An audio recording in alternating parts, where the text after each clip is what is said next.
श्री स्वामी समर्थ, श्री गुरुदेव दत्त. कापूर. कापराचे वेगवेगळे उपाय हे मी नेहमी सांगत आलेले आहे.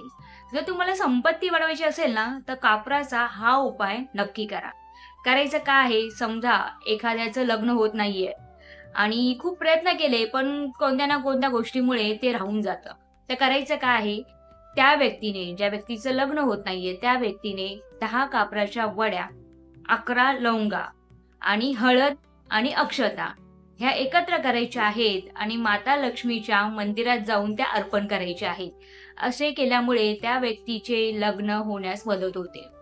दुसरी महत्त्वाची गोष्ट म्हणजे आपण प्रत्येक महिला जेव्हा रात्रीचं जेवण उरकतो, सगळी तयारी उरकतो आणि झोपण्यासाठी जातो, किचन स्वच्छ करतो.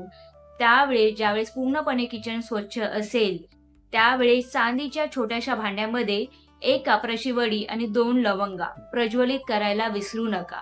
याने काय होतं, माता लक्ष्मीचा वरदहस्त राहतो आणि आपल्या घरामध्ये संपत्ती, सुख, शांती सदैव नांदते. माता लक्ष्मी आपल्या घरात नांदते.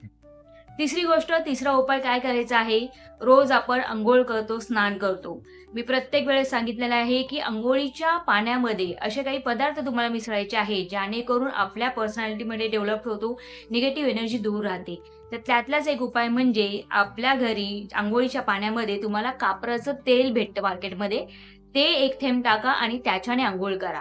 निगेटिव्ह एनर्जी जी आहे ना, ती सगळी दूर निघून जाते.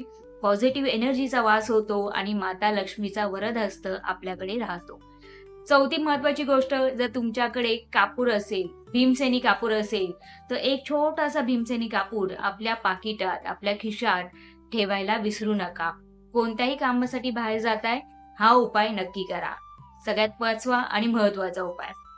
घराच्या मध्यभागी किंवा रोज ज्यावेळेस आपण देवाची आरती करतो, पूजा करतो, त्यावेळेस एक तरी कापराची वडी जाळायला विसरू नका, प्रज्वलित करायला विसरू नका. किंवा घरामध्ये ज्यावेळेस तुम्ही दिवा लावता, त्याच्यामुळे एखादा कापूर जो आहे, ते तेलामध्ये मिक्स करून लावा. आता तुम्ही म्हणाल, की ह्याच्यामध्ये प्रॉब्लेम होऊ शकतो, त्यामुळे मी हा उपाय सांगत नाही. पण तेलामध्ये मिक्स करायच्या ऐवजी जर तुम्ही कापराची वडी जरी जाळली तरी चालेल. करून बघा. खूप छोटे-छोटेसे उपाय आहेत, पण याचा बेनिफिट मात्र 100% होतो. माता लक्ष्मीचा वास आपल्या घरात राहतो आणि संपत्तीचा आवक नेहमी वाढत राहतो. जर व्हिडिओ आवडला असेल आणि याचा अनुभव सुद्धा तुम्हाला आला असेल, तर कमेंटमध्ये लिहायला विसरू नका. श्री स्वामी समर्थ, श्री गुरुदेव दत्त.